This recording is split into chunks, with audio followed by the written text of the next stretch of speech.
You're listening to the Nerd to Know Media Network. Join us at nerdtoknowmedia.com.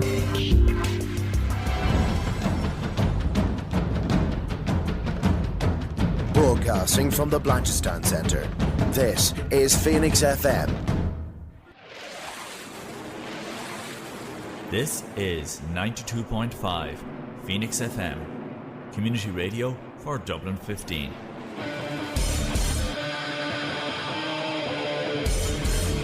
Hey everybody, it's JB Jeremy Borash, and you are listening to Darrow O'Connor on the...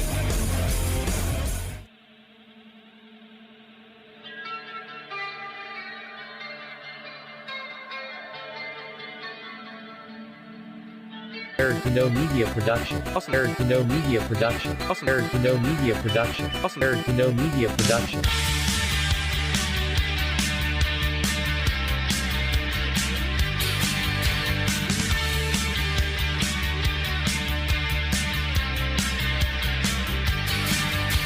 Hello folks, welcome to Phoenix 92.5 FM. This is the Wrestling Rewind. My name is Darragh O'Connor, and you are listening to the only wrestling podcast by wrestling fans who don't hate wrestling.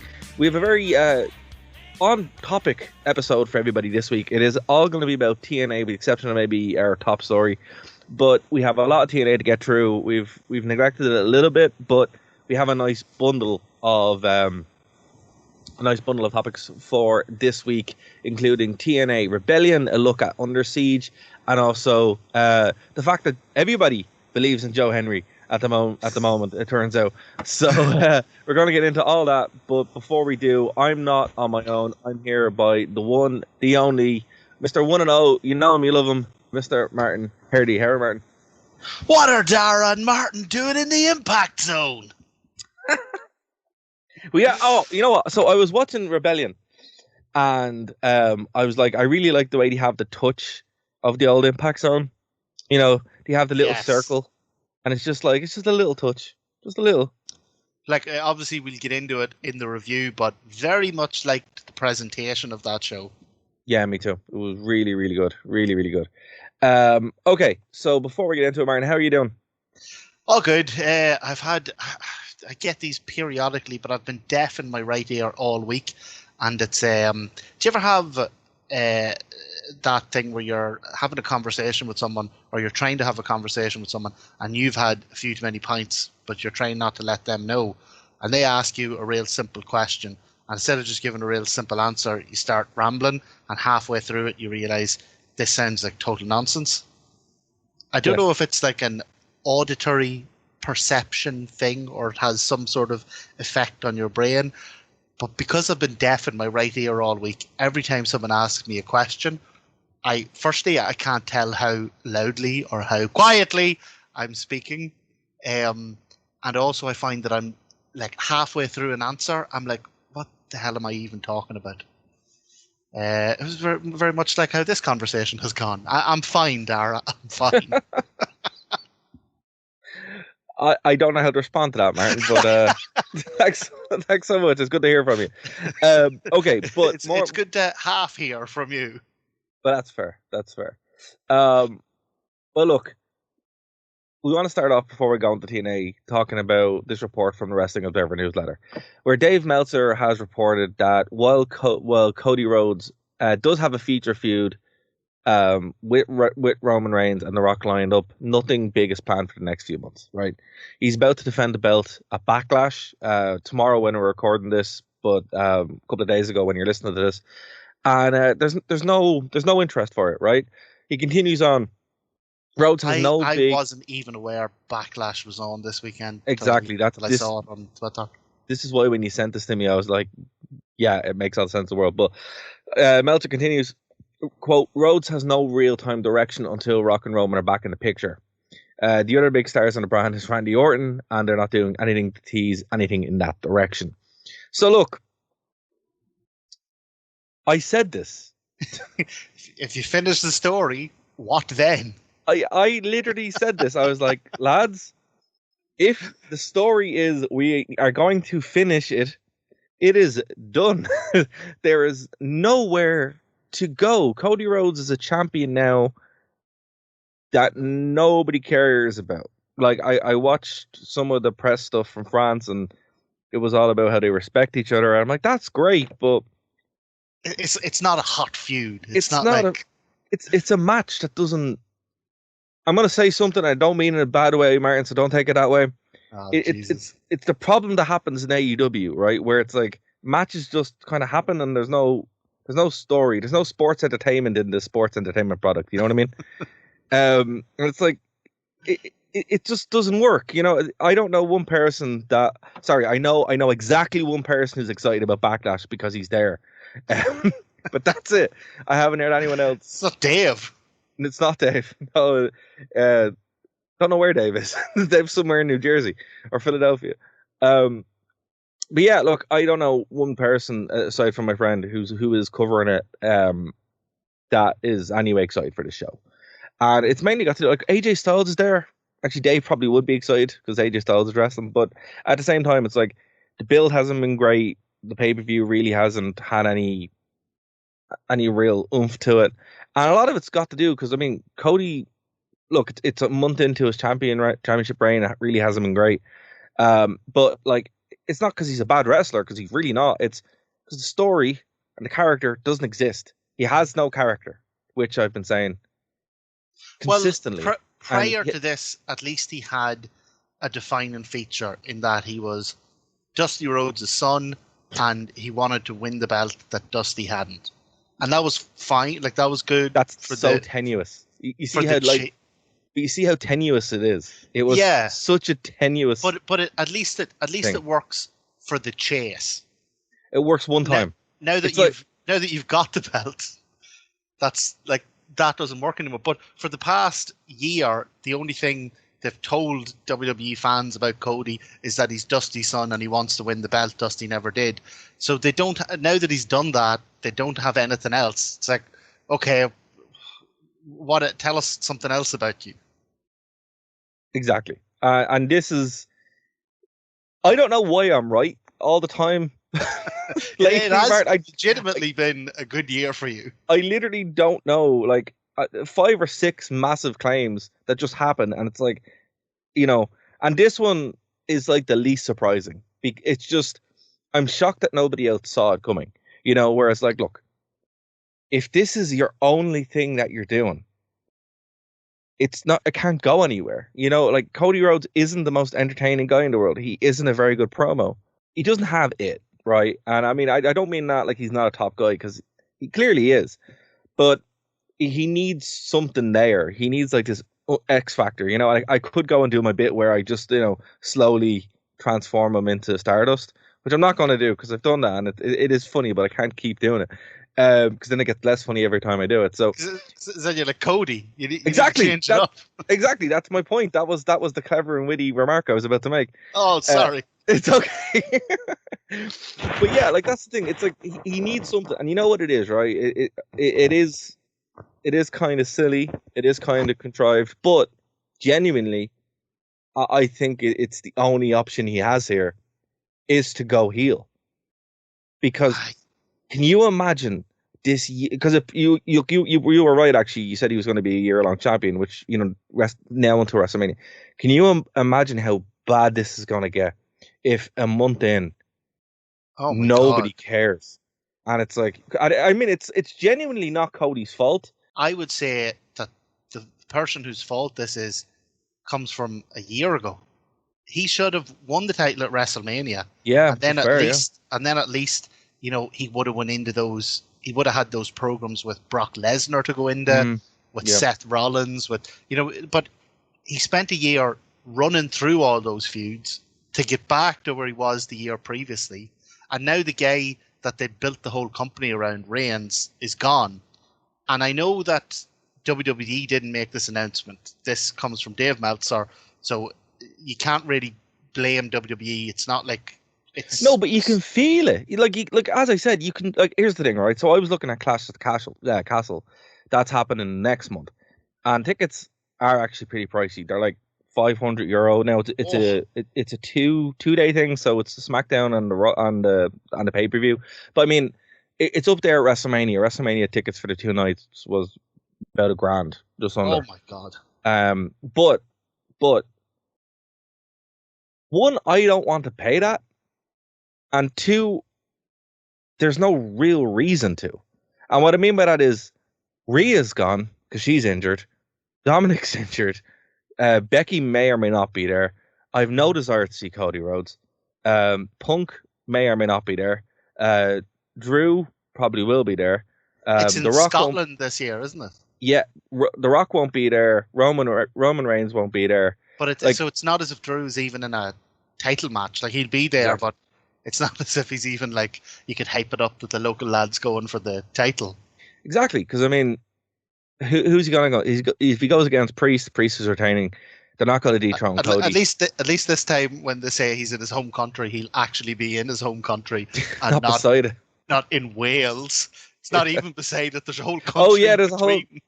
I mean, no. I was trying to give them the benefit of it out there, but no, there is England right beside it. It's closer to Ireland. Wales is closer to Ireland than you're Scotland. closer to it. Yeah, it's wild. You're on the East Coast.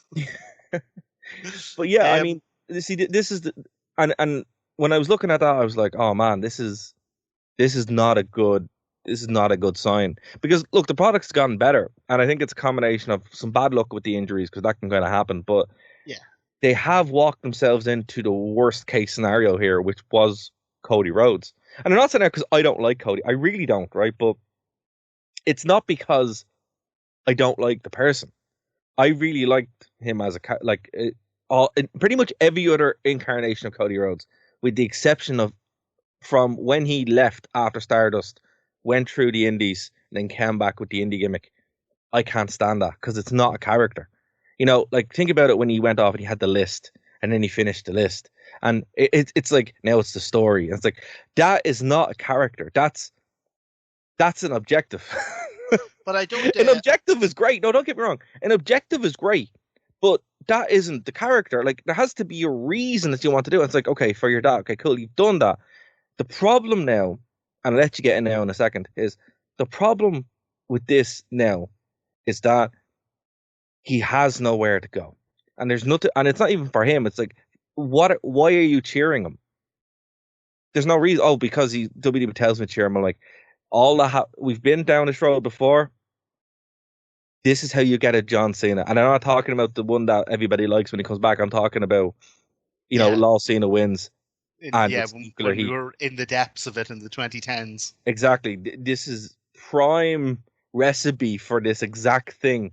And it's, and I think Triple H and everyone running WWE is probably aware that they don't want that again, because the fan base that they've just won back will leave if this happens again. So, well, I don't think you're being unfair there, because I actually do like Cody Rhodes, and I think that's right. Meltzer has kind of damned them here by coming out with this, because firstly, now like, if it already wasn't going to be a kind of a dull enough championship reign, now that nobody he faces is actually winning. That they have this plan for Rock and Roman, you would assume, at next year's WrestleMania. So now you know that you have a year to go with no suspense, like, there's no chance that anyone is going to take it off him. And then all for what? Either for him to beat Rock and Reigns again, or for him to drop the title. In which case, and like, we had a chat about this term last week regarding Samoa Joe. Some people calling him a transitional champion. And I think we both agreed that it was slightly unfair that his reign did more than that. But, I mean, even if it's a year long, sticking the title on somebody and then declaring that they're not going to drop it to anybody else until they drop it back to the next guy, to the previous guy. I mean, that seems like a year-long transitional champion. So I'm playing 2K24 at the moment, right? And the male storyline is literally that Roman Reigns walks away from the belt, you win the belt, and then it's all about you trying to overcome Roman Reigns because he's still the champion, and you're trying not to be a transitional champion. Now, they don't use those words because, I mean, obviously, but It's just it's Is this where amazing. Triple H That's- got his ideas from? I don't know. I mean, here's the thing: the 2K games kind of have a way of predicting the future. Right? Like, remember when 2K20 predicted the pandemic, the empty Yeah. arena matches? You've mentioned a couple of different things that the 2K games have. They're kind of like the Simpsons of wrestling. Yeah, they just kind of predict what's happening. So I mean, when I was playing this game, I'm like, oh my god, this is what's actually happening. Like, Roman is off shooting a movie, and everyone's still talking about where Roman Reigns is because it doesn't really matter what you do. And look, there's only one way this goes, and this goes with people leaving, and like obviously AEW is kind of losing its mind a little bit, but it could work out. I don't know. But you know who the big winner in all this could be, my friend? Who? TNA. TNA. Because TNA are just sitting there doing their best. And I had a great time watching this show. Rebellion. Oh, so did I. Yeah, it was super good. But before we get into that, there's a bit of breaking news from TNA. TNA is back on Sky, which is great. So I have the press release here in front of me from TNA and Ayozat. Classic TNA wrestling programming coming to the UK on Ayozat TV across the UK. Classic TNA premium live events will air every Wednesday and Saturday night from 9 p.m. on the channel. The channel is Sky 186. TNA's greatest matches and TNA in 60 will also be broadcast on Ayozat TV every Monday at 11 p.m. and Friday p.m., giving millions of fans across the UK a chance to witness TNA's full history of blockbuster stories, marquee matchups, and larger-than-life world-renowned stars. Since its inception in 2002, TNA has established itself as one of the largest professional wrestling organizations in the world and a premier destination for wrestling fans. The classic programming will feature the legendary wrestling personalities including Hulk Hogan, Ric Flair, Sting, Kurt Angle, Jeff Hardy, AJ Styles, Samoa Joe, Cody Rhodes, Jeff Jarrett, Rob Van Dam, Gail Kim, and Awesome Kong, as long as today's brightest stars such as TNA World Heavyweight Champion Moose, TNA Knockouts Champion Jordan Grace, Josh Alexander, Eric Young, Eddie Edwards, and many more. Ariel Shear, Vice President of Content and Distribution for Anthem Sports Entertainment, said, quote, TNA has a long love affair with the UK, and we are delighted to be able to bring some of the biggest matches, moments, and stars in wrestling history to Ayozat TV, giving fans the option to watch once more on Sky. This agreement also further extends our global reach, giving more fans more ways to watch TNA wrestling. End quote. Ayozat is a one-stop destination for entertainment and is part of the Information TV family, which previously broadcast TNA programming. Ross Ravigo, head of content at Ayozat, said, quote, we are thrilled to be working with TNA again. Last time the partnership was highly successful, so we are hoping we can recreate and build on that audience as there's a huge appetite for this content. So that's awesome. That's really, really great to hear. I've Sky myself. Obviously, it's a big thing in the UK and Ireland, so it's great that it's back on. Is live new Impact on it as well? Yeah. So basically the way this works is they're going to have classic shows on, and then also more up-to-date stuff as well on the channel. Wow, that's awesome. I heard during the pay-per-view they announced that, and I thought, yeah, that's really cool. Yeah, because what people might not know is TNA does have its own streaming platform, which is quite good, but it's been a while since it's been on Sky. Yeah. Well, look, it's how you get the non-dedicated kind of audience interested. Like if somebody has, I think it's TNA Plus, is it? Yes. Yeah, like if somebody has that, they're a fan. You have them, Yeah. TV is how you get it out to maybe people who aren't actively looking for it. But that's great news for TNA. That's really good. So we'll be keeping an eye on that, and obviously it makes keeping up with Impact, like the weekly shows, and then TNA as a whole, a lot better. And look, I was even talking to someone last night. I was like, look, we were talking about Kurt Angle. And I was like, look, if you want to watch good Kurt Angle matches, you'll see some of them in WWE, all right. But if you really want to see good Kurt Angle matches, you go and watch his TNA run, because... Absolutely unhinged Angle. Oh, my God. Like, I think I told this story before. The best professional wrestling match I have ever seen in person. Ever. was a 60-minute Iron Man match. Or a 60-minute match. I don't even think it was an Iron Man. I just think it was a 60-minute match between Kurt Angle and AJ Styles in the National Stadium in Dublin. It was unbelievable. They tore the entire place down, and it was a match that wasn't on TV. It was just for us. Incredible. It's almost like the old territories, you know, where you hear how like Terry Funk and Ric Flair like almost killed each other for 80 minutes, untelevised in front of a crowd of 400 people. Yeah, well, look, as I said, the National Stadium shows were packed. And here's the thing, TNA, if you guys are listening, come back to the National Stadium in Ireland. It's always a really good show. Some of the best TNA experiences I've ever had were in there.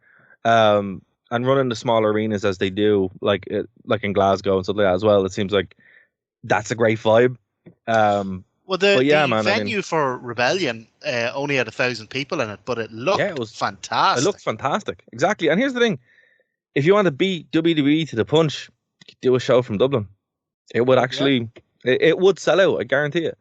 But yeah, so look, another bit of story that we have, which is great, which I love. I mean, I'm a huge fan of this guy. It's not enough that they've landed on TV; they've also hit the radio. Well, they've hit the UK charts. They're like number one. They beat Joe. So I'm not going to bury lead here. So this comes from News STV. So this report is obviously from today.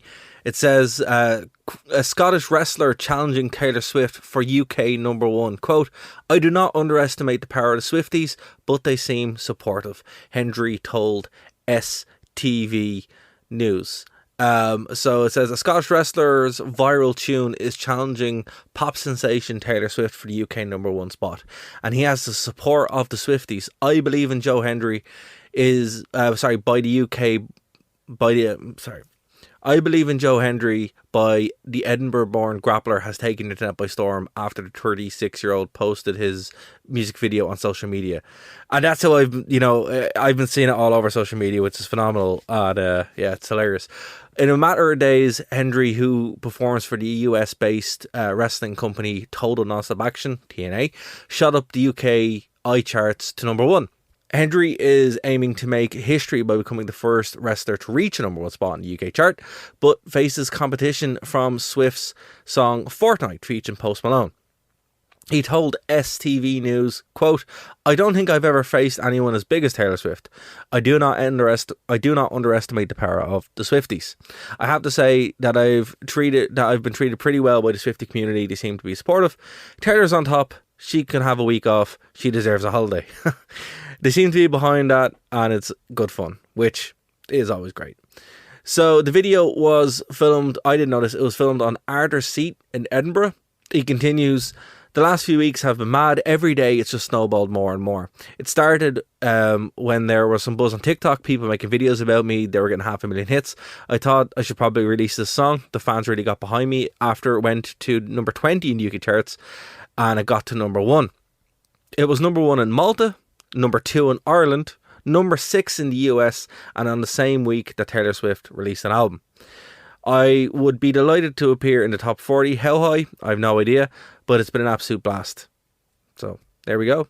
It's crazy. It's crazy. It's awesome though. It really is. Swifties, huh? It's giving them a run for our money. I mean, look, I'm a huge Taylor Swift fan in general, but I'm a huge fan of this. I think this is great. Are you? Yeah, Taylor Swift's great. Yeah, she's really good live. I expected that. There you go. It happens.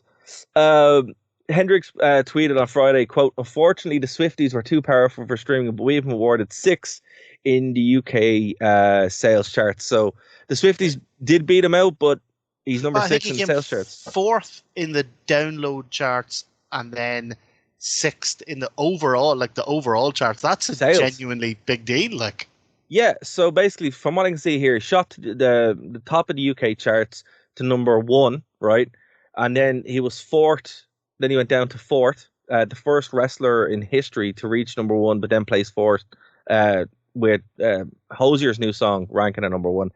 Yes. And then in the sales charts, they have a certain way of doing it where to declare who the number 1 that week is, it has to be in the spot at a certain time and for a certain amount of time. And the only reason I know that is because Fairy Tale of New York by the Pogues was never actually a Christmas number one in Britain. It was number 2, and the number 1 was the Pet Shop Boys, and it was something to do with how the actual number ones are calculated, the date when they hit number 1, and how long they're up there for, and stuff like that. When you think about it, this is like, it's a wrestling song, right? And it was going against juggernauts like Hosier and Taylor Swift. Like that's not an easy group as they say in football, right? But look, when I experienced this gimmick live in Glasgow, I came back immediately and I was like, this is the greatest gimmick of all time. And it is. I'm sorry, like it just works. I don't know why it works so much. You just have to see it. It is, when you try to explain it to someone, it sounds like the daftest, corniest, just like most stereotypical wrestling thing you can think of. It's actually brilliant. It is. It's literally down to him. Like, it is him. Yeah, it's a hunt. Like, but these are the gimmicks that work. Like Joe Hendry, like it is all him, but it's his personality turned up to 11, right? And it just works. I mean, he's a great wrestler. I got to actually see a bunch of his matches in the tapings in Glasgow, like up close. So I mean, in the ring, he really can bring it. But his personality, the crowd loves him. It's a homegrown TNA thing, and it's just brilliant. I mean, here's the thing: like, this guy, I don't know how long he'll be in TNA for. Hopefully, you can hang on to him for a while. But this already has like international exposure. De facto, this guy's he's their biggest star. Right, he's their biggest star, and they just have this gold. It's amazing, really, when you think about it. But like, if he goes off to a WWE or to an A, I don't really think he'd fit in AEW. Like, you gotta have a bit more of a sense of humor. But in WWE, yeah, maybe. But also, I don't want it to go to WWE. I don't want to go to TNA. I don't want to leave TNA. I wanted to stay there because it's its own thing, and it's been a while since TNA has this homegrown, something that buzz. Promotions don't have. Exactly. The closest thing they had to it was the Matt Hardy delete thing, which is back now in TNA. So yes, that was another thing that happened. Look, it's fantastic. It is like, if he does move on somewhere else, it is kind of genius, because even if people aren't watching TNA, most wrestling fans will know. Like, even if they don't watch TNA, that that song has been a big hit. If he does show up somewhere else, the minute that music hits, people are instantly going to know who it is. But it's kind of genius. But here's what would be fun, right? So I'm gonna just kind of play with this for a little bit. TNA and WWE always have already worked together, and they've worked together for a while, right? Royal Rumble next year. Can you imagine the pop? Like, you can already imagine it. It would be awesome. The only thing is, so they've done this with TNA now a couple of times, and it's class when they show up and you get that kind of, oh my god, this is like this isn't right. This this is new. This is different. You get that feeling, but it's happened a few times now, and you also know that nobody from TNA is winning this. Well, no, but I mean, there are other ways they could do it. They could go on NXT, like they could do like some kind of appearance. My point is, if and when a cross promotional appearance happens,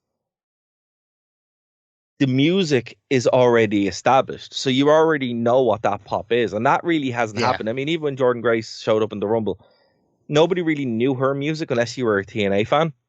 Yeah. But this is on TikTok. Like, random people on TikTok are talking about Joe Hendry. Do you know what the other thing is?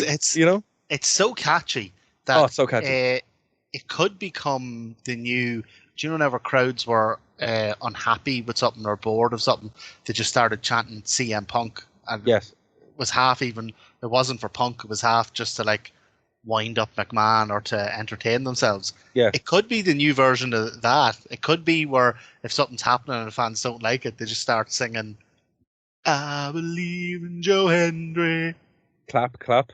Like. I mean, look, the thing about it is, it's like, this is great for not only for TNA, obviously, but it is great for him as well because like he's got himself like over, and he was so incredibly over in TNA, to the point that I became a huge fan like almost immediately. It's very similar to LA Knight, where it's like you don't really get the LA Knight thing until you're there in person, and you're like, okay, I actually completely get it now. You know, it's just that, and that's the great thing about live wrestling. Sometimes you actually just have to experience it. But what's great about this is transcending the medium, and that very rarely happens. Where here's a question for you, Dara. Now, there's loads of wrestling sayings, and most of them are nonsense. They're wrong. They're just stuff old people say because that's who it was back then. But one of the wrestling sayings you often hear is "funny don't draw money." Do you think with this gimmick, because it's so popular, like you couldn't really drop it, because it's gotten you so far? But do you think at the same time it maybe limits him to a mid-card, upper mid-card thing, or is there potential there? Like, I think Orange Cassidy can still be a legit world title contender and even a champion. Do you think there's potential there for Joe Hendry to take this character and, maybe evolve it whatever way he needs to, but to go the distance with it? It depends. It really does depend. Because here's the thing. Once he's in the ring, once the bell rings, that he's a wrestler, It's not like he's good. Yeah, he's like really, really good. So it's not like he's a goofball. He's established himself with phenomenal matches. Even on this card, actually, a really good match he had with Rich Swann. But the matches he had with Kaz really I was like, okay, this is legitimate. And then he won the Glasgow Cup and all that kind of stuff. So it's not a case of the gimmick is the only thing he has. He has the full package where he can. I can also see the gimmick taking on like a really powerful emotional element to it. Like if Absolutely. he is in a really good world title feud, and he does get a shot, that whole "I believe in Joe Hendry" thing, it could take on a whole new dimension where it's not just something you're saying like, for a laugh. It could be "I believe in Joe Hendry." Yeah, like it could have a huge emotional impact. And the thing about it is, it's like the comparison you could probably go to like Bo Dallas, where Bo Dallas did take it to NXT Gold. So it just kind of depends where it is and how it's presented. But like, I would be worried for him if it was just this gimmick and if it was a comedy thing. It's not even comedy. The song is catchy as all heck, right? He is hilarious, but he's also incredibly talented. And everyone who he's worked with, the matches have either been one of the best parts of the show or genuinely the best thing on the show. He's funny. He's not a clown. Exactly, yeah. And also he isn't hurt by the gimmick. It's like you watch a Joe Hendry segment and you're like, okay, that was hilarious, but also the match is going to be really good. And then we saw here on the pay-per-view where it was where he manipulated the entrance video to be Rich Swann and AJ Francis. Brilliant. It was brilliant, but the match was also really good. And do you know what I like? The video manipulation thing he did, like, I've seen a couple of these TNA shows now, and he does a different kind of version of this for everyone. And every time I watch it, I'm waiting for the joke to get old, and it never does. You know what it is? It just hit me there when you said it.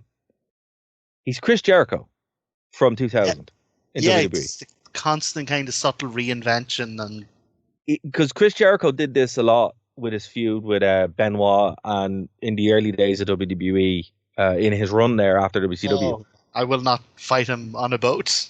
Yeah, exactly. That's exactly the segment I was thinking of. And again, like, Jericho can be really funny, particularly, then he was like, but then when the bell rung, it was like, no, we're here. And I think that's the beauty of this gimmick. That's the beauty of Joe as a wrestler, So look, fair play to him on the success. I'm just loving the fact that, like, well done, again, Joe. No, but the gimmick that I was like, this is the greatest gimmick of all time, and you're like, no, Dara, what's going on? I'm like, no, seriously. And now it's become a viral meme. Again, I don't know what's going on. I'm on a run. I really am. I believe in Dara. Clap. Okay, so look, we are going to just keep a tight show this week. It is just going to be the 55 minutes on the radio. Of course, if you're listening to us on the Phoenix 92.5 FM, thank you so much. We are here every week, every Tuesday at 8 p.m. You can also go over to thewrestlingrewind.com, which is where you can find all of our shows for free. Spotify, we're also there as well. And if you have a Patreon, you can also find a link to it there on thewrestlingrewind.com. For our online fans or those who are listening to the podcast, we'd like to apologize for the lack of swearing this week. Promise we'll fix it next week. Yeah, of course, we normally do an overdrive segment where we go over and, it's a full 90 minutes, but we are going to keep a tight TNA show this week where it's going to just be the radio one. So it just is what it is. We wanted to just keep it kind of focused this week, just on all the TNA stuff. But what's happening right now, as we're talking, is TNA Under Siege. So this is one of the block of shows, not so much a pay-per-view, but the card is actually stacked. Martin, we had a look at it before we went on the air. It's the returning Broken Matt Hardy, the System, like the six-man tag match there with Broken Matt Hardy and Speedball Mountain versus the System, which actually looks really, really good. The X Division, Ali and Austin and Ace Austin. The X Division again, I have to say, and I know we won't get too much into this, but we will talk about it on the pay-per-view discussion, is finally... Oh, it's back. It's back. And, it's back. It's properly back. Obviously Chris Sabin is incredible. I'm a huge fan of the Motor City Machine Guns, but, like, the work that he did to bring it back to, a much, a marquee element of TNA has really been ramped up with this Ali run. So fair play to him. So I'm actually looking forward to checking these shows out, or this show out when it's done. But that's happening now. So you're going to have to wait, guys. It's an awesome new business model they have as well, where they go to like a town and they put on what is essentially for the live audience a pay-per-view. Yeah, it's great. For the TV audience would be broken up into episodes. It's so much better than like the huge blocks of recording they used to do or staying in the one place. I think it makes the promotion seem more vibrant, more alive. It makes each of the weekly shows kind of different. They each kind of have their own kind of vibe to them, their own feel, their own kind of image. I think it's a really good move from them. That's a very good point. Like, it's, when they did the UK block of shows, I kind of got to see how they did it, where they would do like 4 or 5 dates and then, like, have these big angles on the shows, but it'd also be like a pay-per-view. They would do a pay-per-view, or they do like something similar to it. And that seems to be what they're doing through the States as well. It's really clever because, as you said, it doesn't have the staleness of being in an Impact Zone or a Daily Place or something like that, where it's the same thing, it's the same crowd, but it doesn't have the expense of moving around like a WWE, where you're running these places every week. And I mean, it's really clever. I'll be honest with you, Martin. I can't believe this wasn't done sooner by anybody. This is like something that TNA came up with by themselves. It really is clever. Because one of the biggest criticisms of old TNA was the Impact Zone. It really was hit and miss. You'd have a crowd that was really hot or a crowd that really wasn't. And this way has just, the crowds are always like on fire hot. So that's one thing straight off the bat when we're talking about Rebellion. This crowd were there. They were a small crowd, but they were red hot. As I said, one thing about TNA, when I went to TNA there in Glasgow, I lost my voice from chanting.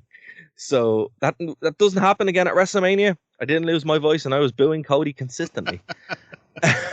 Over 2 nights. And in the freezing cold. Yeah, exactly. And I did, and I was there for one show, and that's how rabid that crowd is. Like, TNA fans, I know wrestling has the tribalism thing, but I mean this in the best possible way. TNA has the best fans you'll ever be around, because they just love TNA. Don't care about anything else. They just love TNA, and that's it. And it seems to be that's anywhere else they go, you know. And it's one of the great things that was always there. But look, this was from Palms Casino Resort in Nevada, so near Vegas, obviously. And they kind of leaned into that in the presentation. The main event really was to start the real run of Nick Nemeth, obviously Dolph Ziggler in WWE. But the card itself was quite good. It started off hot and just like booked all the way through. Some big highlights for me, Martin, I'll let you get into in a second. Obviously, the X Division match was just out of this world good. Like, the ending was a bit meh, but up until that point, it was phenomenal. The only concern I had was, the ending kind of, it was a bit limp. It kind of happened out of nowhere. Yeah, I wasn't a huge fan, but the black hole, or what did he call it? The into the void slam. My God. Oh my I don't know how he got back up off that. Killed him. Absolutely killed him. This was almost like a perfect opener. Like, it was, firstly, it was Mustafa Ali. Like, that dude is hot right now. He's really going well. Really going well, across both TNA, the Indies, and New Japan. Maybe did himself a wee bit of damage with that story coming out during the week about how he was supposed to be in the G1, and he said he'd only be in it if he gets to win the whole thing. Well, I mean, look, that's fair, but also calm down, like, you can't do that. But look, he's having the run of his career in TNA. He's done so well, and you know what? This kind of revitalization of the Indies and TNA, and obviously AEW being there as an alternative, it has really meant that guys who are in a company who don't feel like they're being properly used, or who don't feel like they're being used in the way they want to be, or that suits their character, like, they have options. It's not a matter anymore of if WWE drops you, you're done. Like, these guys have shown you can go out and you can have a great career outside of the big company. Like, and they've done better for themselves. Like, Mustafa Ali was never this interesting when he was in WWE. He's doing all these really cool gimmicks now. He has, like, the protesters in the ring, and coming out and saying that such and such shouldn't be in the X Division. And he's just been really creative with his character. But again, much like we were talking about Joe Hendry, once that bell rings, he's awesome. In particular, you talked about the slam there was brilliant. He also did this incredible kind of dive across so he's outside the ring and he dives into the ring across the corner and out the other side. And as Jake something is coming in behind him to do the same thing, he spins around, catches him in the DDT outside the ring. It was fantastic. But there was loads of little spots like this the whole way through the match. Exactly, and I mean, it wasn't just a spot fest either. Like, it was all worked really well into the story. But the great thing about the X Division was, and I like the way they started to bring this back. There was the misconception for a while that it was like a cruiserweight belt or something. It wasn't. It was about no limits. Like, this harkened back to the Samoa Joe run with the belt, where he just killed people, But he'd have these matches in between it where, like, one of my favorite TNA matches of all time is the cage match from Lockdown 2005, where Samoa Joe had a match with Sabu, and it was awesome, But it was, I think this Mustafa Ali run, it has given the X Division a kind of unique identity it hasn't had since since the old crisscross ropes over the top of the six-sided ring. Yeah, but look, it would be unfair to say that completely, because the work that Chris Sabin did. Oh yeah, of course. Like the foundations. The rehabilitation of that division was done under Chris Sabin, which is why I think he did it, because he's like, look, I can do this. And now we're seeing on top of those foundations is just canvas where you can have these guys go in and just have a hell of a match. And it feels very much like old TNA, which again, it's essential. Like, one of the cornerstones of TNA from day one was the X Division. So this was a phenomenal way to open the show. Again, classic TNA move, but really enjoyed it. I have to call out as well. Another thing that I really wasn't expecting to enjoy as much as I did, but I mean, it is me. The Kazarian Young Full Metal Mayhem match. Yes. Oh, so good, so fun, Great stuff. really fun match. It really was. Yeah, I loved some of the wee nods to, like, again, you were talking about how the X Division match felt like old TNA. I loved some of the wee nods to old TNA in this match, like Abyss's bat with all the nails in it. But I love the story they were saying as well, where Kazarian, they're like, Kazarian claims he was here to save TNA, but he wasn't here for a while, and he wants this kind of stuff. And I was like, oh man, this is really good stuff, And Eric Young transitioned from being like, his whole career basically was in TNA, and then he went over to WWE for a while, but he transitioned from being a comedy figure to being a serious wrestler, and then being like one of the locker room leaders of TNA. So having someone who would be the heart and soul of TNA going against someone who's claiming to be that, brilliant storytelling. Yeah. And this then, as you said, having all these little nods as well. Yeah, all the wee nods were cool. There's also it was also a really good move by Eric Young, like you say, if he was, previously seen as a kind of a comedy character and he went away, like you wouldn't mistake him for that anymore. No, like, absolutely not. Not after this. No, A couple of awesome spots in this was the Flair flip. Eric Young got through into the turnbuckle and he did the Flair flip over the turnbuckle to the outside. And as he's walking along, Kazarian hits the ropes and just this massive spear through the ropes, out of the ring, clean through this table. Unbelievable. And then the finish. Now, I know this probably wasn't meant to go this way, but it's kind of like a huge, like, I don't know if he has a name for the move, but it was kind of like a massive spinning or turning brain buster type thing from the top rope. But he went to go through a table, but whatever way the table was positioned, they only caught the edge of it, and it sliced Eric Young's head open. It looked incredibly nasty. But a hell of a match. Absolutely. But like, this is what you wanted. I mean, this is Full Metal Mayhem has that reputation, So when they do it, it's kind of like, right, you're going to see some serious, what here. So it's really, really good. Look, in the time we have left, I want to get to really two matches really quickly. The women's match, obviously knockouts division.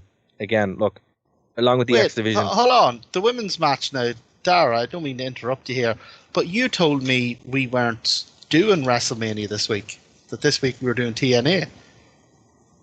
The Knockouts title match was beat for beat the main event of WrestleMania. It was. But I was watching going, why does this seem familiar? But to be fair, it was done. Well, was it done? Was it after? When was WrestleMania? April 6th? Oh, whoa, okay. It was done afterwards. Look, they might have got some kind of inspiration from it. But it was a lot shorter. It was started off. I give them that. Yeah. It was 12 minutes. No, you know what it was? It could have been the condensed version of the main event of WrestleMania. Well, and that's not to take away anything from Jordan Grace or Steph DeLander. Like, they are incredible. It was a really good match, but like, it started off as just kind of a really good hard hitting fight, and then you had your interferences, and then you had your lights out, lights on, returning people. You had the return of PCO, who took a nasty bump out of the ring, and then the return of Sami Callihan, and like, the whole thing was, like you say, condensed version of WrestleMania main event. But again, they are kind of like setting the table here. It was. I wish they had done it in a better way, because doing it in the Knockouts title division is, I mean, one thing that TNA always had was a solid women's division, and it still does. Jordan Grace is probably one of the greatest women's champion of all time. Oh, she's fantastic. Absolutely. And one of the things that really struck me about it was like Jordan Grace is an impressive looking woman. Like she's really powerful, really strong. And even she seemed dwarfed standing next to Steph Delander. Yeah, but even PCO seemed small stood next to her. That's true. But like again, this was a spectacle match, setting the table for probably the rest of the year, where this is going to be your division, which is very, very interesting. You know, it wasn't. Oh yeah, it set up loads of stuff. It was kind of the opposite of the main event that we talked about at the start of the show, where it's like they ruined everything. They told their story too early. TNA are like, well, we're going to use this to set up everything. Yeah, exactly. It's this. You know what? I'm going to go on the record and say, hey, WWE, this is what you're meant to do. You were not meant to do it the other way, where you throw it all out the window initially. I know time's limited, so this isn't a match, but I just thought the Jonathan Gresham video was pretty cool. It was. I actually really liked it as well. You know, is there anything that I didn't mention that you want to bring up before we get to the main event? I mean, we talked like a good bit about Joe Hendry. I love the intro. The match again, really good. Like you say, like the stuff that gets the attention is all the other stuff he does. But when the bell rings, he's really good.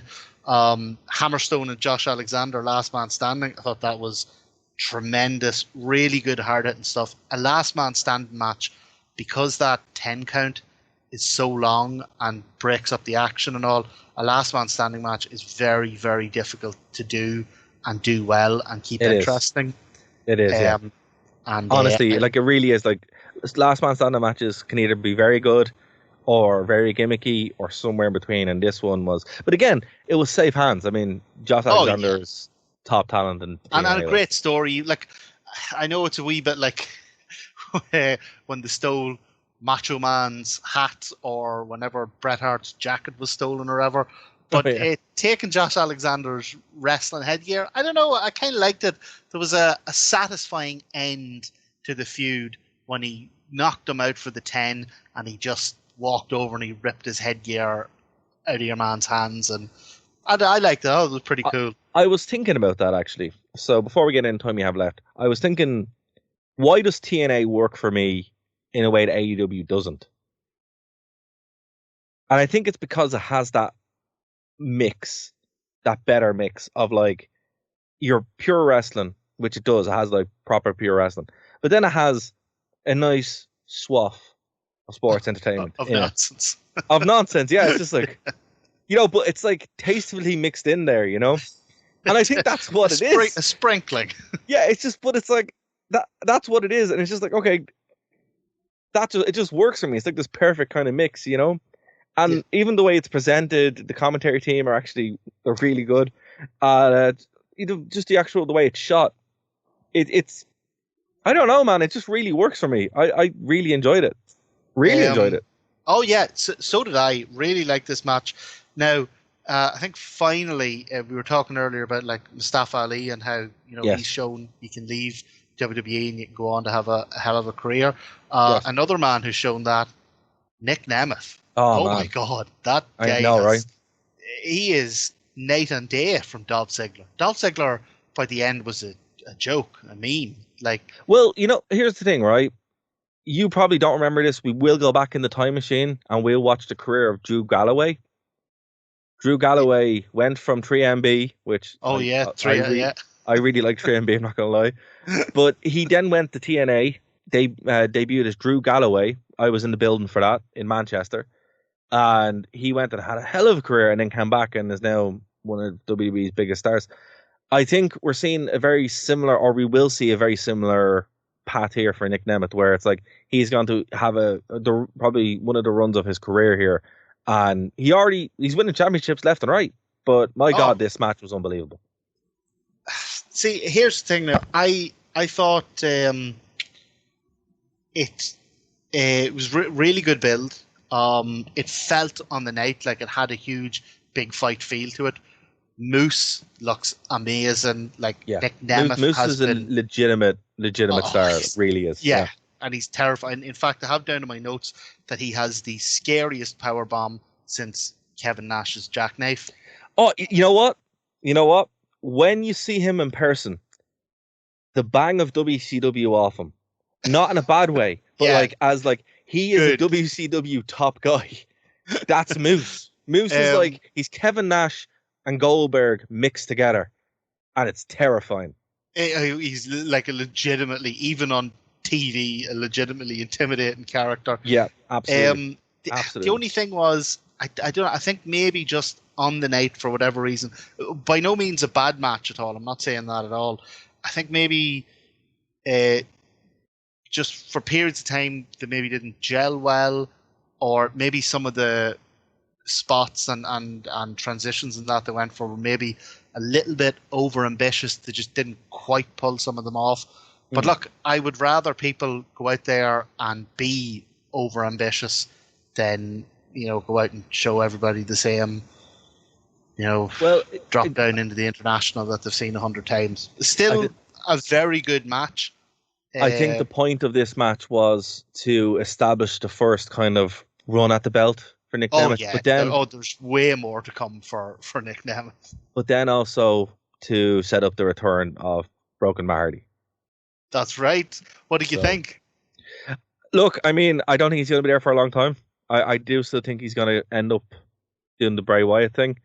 But I was thrilled to see him. So I don't know how long he's... the Bray Wyatt thing? I think there is some kind of Bray Wyatt family Bray... Oh, yes. happening. Yeah, okay. You think he's and I think Matt will probably end up there. But for the time being, I love the Broken Matt Hardy gimmick. I think it works brilliantly in TNA. Look, I said for a while that the Bray Wyatt character would have worked really well in TNA as well. I do stand by that. But I'm happy to see him. I think it's really cool. But look, I don't know how long it'll be. I don't think it's long term. I don't think Matt Hardy has signed a full term deal with them. So yeah. I'm going to say this is a good cameo. Yeah, and you don't show up at the end and attack the world champion unless they have some sort of plan. Like, even if you say if it's not a full deal or like a year-long thing, even if it's just that title feud and then he goes off, like, that's still pretty cool. Exactly, and that's like the main event of Under Siege. It's a 6-man tag match, so it will build into something. I do think this set the table for an awful lot, and overall, look, it was one of the better shows you can watch. If, like I've said this before and I'll say it again, with TNA, if you just want a really solid wrestling show that you will enjoy from bell to bell, it has something there for everybody. It is great. It's 3 hours long. It flew by when I watched. It does. It zips by. It's not your WWE. It's not your AEW. It is TNA. And you know what? That's all I have to say about it. It is just, for me, I'm glad we're covering TNA again. It's super exciting to see what they're doing. So I really enjoyed this. Yeah, same here. Overall, a great pay-per-view. Very easy watch. Not a bad match. Like, legitimately, there were matches that were good, matches that were great, matches that were better than others. But there's nothing on this show that you'd say was a bad match. No, absolutely not. But look, Martin, we are going to leave it there, folks. Thank you so much for joining us here on Phoenix 92.5 FM. If this is your first time checking us out, we really do appreciate it. Go over to thewrestlingrewind.com, where you can get all of our shows for free, going all the way back. I think we're on 200 and something, or in and around that. I don't really know. There's a lot of shows, and we'll be back next week to cover something. We don't know yet. It could be Payback, it could be TNA, it could be AEW. We don't really know. But the best way you can find that out is to go over to our social media, again, on thewrestlingrewind.com, and find out there. So, Martin, is there anything you want to plug before we get out here? I believe in Joe Hendry. I love it. Guys, we are the Wrestling Rewind. We'll talk to you next week. Say his name and he appears. I believe in Joe Hendry. I believe in Joe Hendry. Cause they love him in London and Paris and Tokyo, America, Scotland and Canada and Mexico. They say Thank you for listening to a Nerd to Know Media production.